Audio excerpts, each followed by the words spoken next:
Lord, I give you my heart. I give you my soul. I live for you alone. Every breath that I take, every moment I'm awake. Lord, have your way in me. Lord, I give you my heart. I give you my soul. I live for you alone. Every breath that I take, every moment I'm awake. Lord, have your way. Again, Lord, I give you my heart. I give you my soul. I live for you alone. Every breath that I take, every moment I'm awake. Lord, have your way in me. I will give you all my worship. I will give you all my praise. You alone I long to worship. You alone are worthy of my praise. I will give you all my worship. I will give you all my praise. You alone I long to worship. You alone are worthy of my praise. Thank you, Lord. We're going to take a moment to pray here. I really do believe in commission. I love, one of my favorite things is to see the impartation that takes place with the laying on of hands. But I want you to hear me carefully. Nobody in this room is safe. Nobody in this room. I don't care what your belief system was when you walked in. The Holy Spirit has a ways and means committee, and He has a ways and a means to accomplish His purposes. But I want you to listen carefully. I never had the privilege of even meeting John Wimber. I don't think I got any closer than maybe here to that camera. There was no laying out of hands. There was no prophecy. There was no group prayer over us that came. I brought some of my leaders. We just went down. We hung out for 4 or 5 days and went to a conference, and stunned by what we saw. Up until that time, I had prayed for the sick a lot. I never saw anything happen. Never. But I was in a room where there was a virus that was contagious. All I can say is that as soon as we got home, the miracle started. Nobody laid hands. I believe in it. Nobody prophesied. I love that. All I'm saying is I was in the room, and I went home, and what I had hoped for as long as I can remember, began to happen right in front of my eyes. Things I had never experienced before. Why? I was in a place like this. I was in a place where people just believed God. They just believed God. And He showed up, and He did what is humanly impossible. And that's the joy of the assignment, is you've been invited, summoned, and sent into a realm called it's impossible. That's so that only He can get the credit. That's so that only He gets the glory. Put your hands in front of you. And I just want to pray. Holy Spirit, I do welcome you to come with commissioning power. For those watching online as well, come with commissioning power. Let this contagious moment of being summoned as a generation that knows purity and knows power, let it reach from the front all the way to the back. I ask that you would become the lightnings of God coming forth from our hands. You would become the mighty sword that destroys darkness that comes out of our mouth. I pray that from us would flow a river of life that would alter the geography of our local churches and our own communities. I want you to ask God right now, you lift up your request for him of what you cry out for, what you long for yourself, for your own city.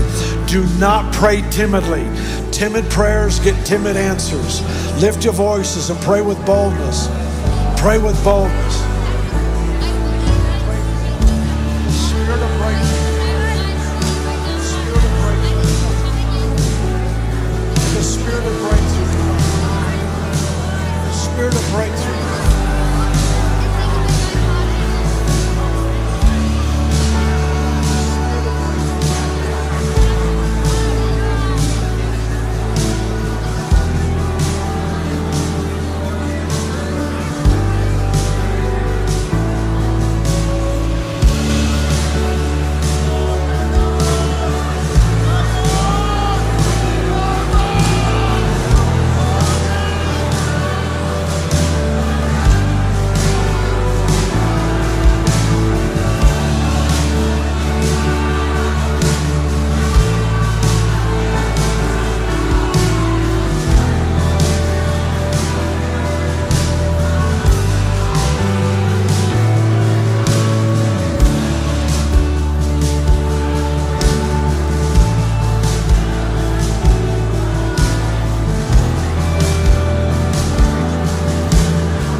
Let's sing it together.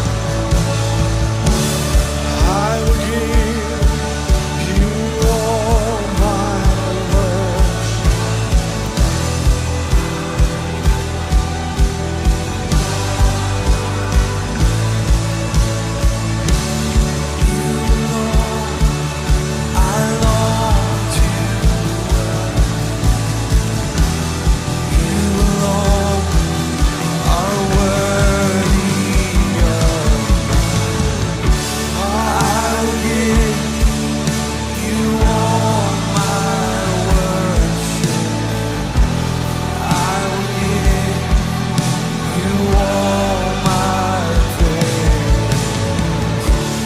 You alone, I long to worship. You alone are worthy.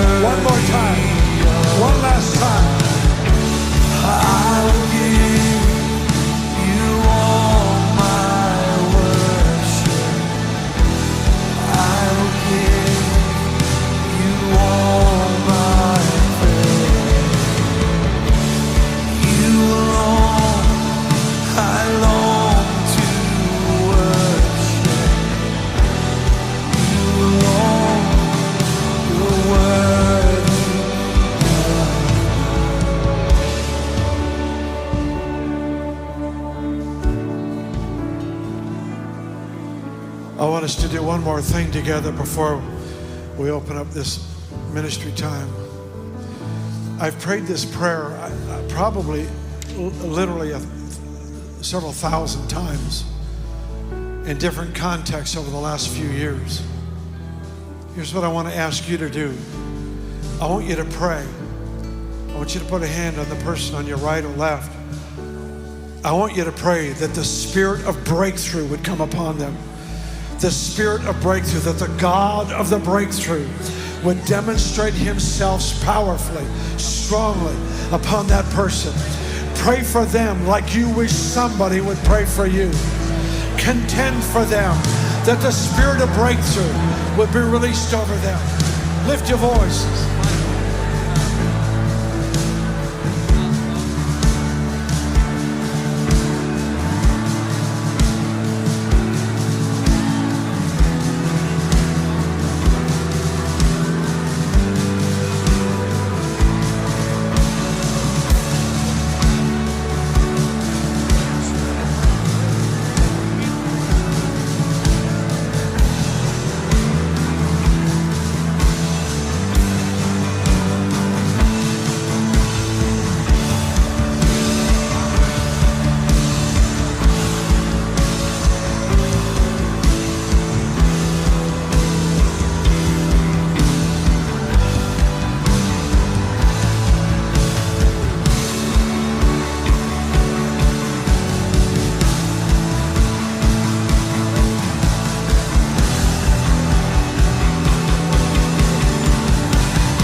We're going to pray into one more thing.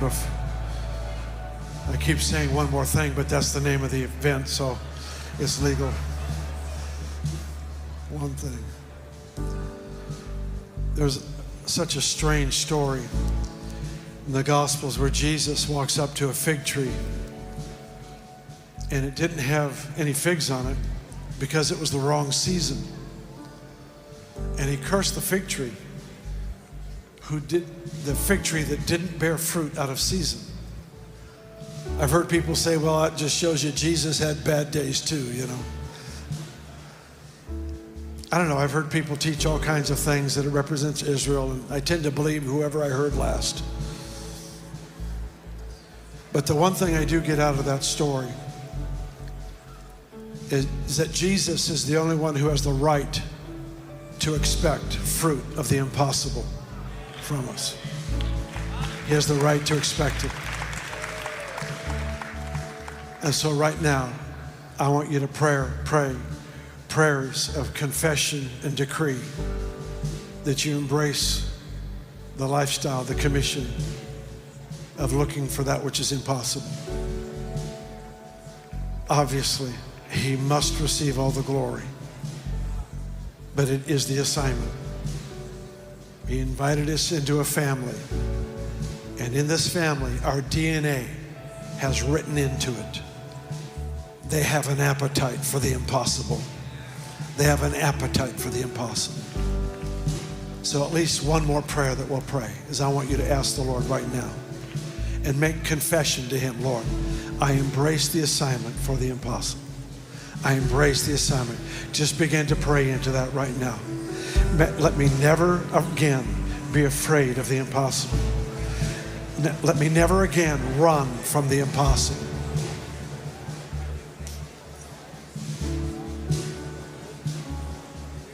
I confess the Spirit of God in me is more than enough to conquer any impossibility. That the Spirit of the resurrected Christ in me is enough for any impossibility. Just take a moment to pray that over yourself.